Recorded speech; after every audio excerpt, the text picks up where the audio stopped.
ঐকমত্যের মাধ্যমে জুন জুলাইয়ের মধ্যে জাতীয় সনদ তৈরি করতে পারলে ডিসেম্বরে নির্বাচন সম্ভব বলে মন্তব্য করেছেন বিএনপির স্থায়ী কমিটির সদস্য নজরুল ইসলাম খান। একই অনুষ্ঠানে বিএনপি চেয়ারপারসনের উপদেষ্টা জয়নুল আবদিন ফারুক বলেন, অন্তর্বর্তী সরকারের মূল দায়িত্ব নির্বাচন দেয়া। বিস্তারিত সুমাইয়া খানের রিপোর্টে। বাংলাদেশ লেবার পার্টির প্রতিষ্ঠাতা মওলানা আব্দুল মতিনের ২৯তম মৃত্যুবার্ষিকী উপলক্ষে এই আলোচনা সভা। আলোচনায় যোগ দিয়ে বিএনপি চেয়ারপারসনের উপদেষ্টা জয়নুল আবদিন ফারুক বলেন, দেশের বর্তমান প্রেক্ষাপটে সরকারের প্রধান দায়িত্ব একটি সুষ্ঠু নির্বাচন আয়োজন করা।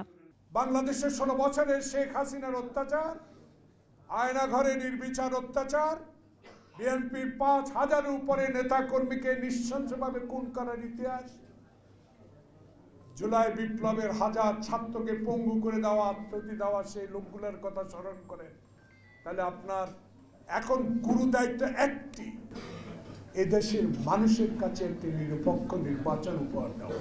কোনো নির্দিষ্ট গোষ্ঠীর প্রয়োজনে নির্বাচন বিলম্ব না করার আহ্বান জানিয়েছেন বিএনপির স্থায়ী কমিটির সদস্য নজরুল ইসলাম খান।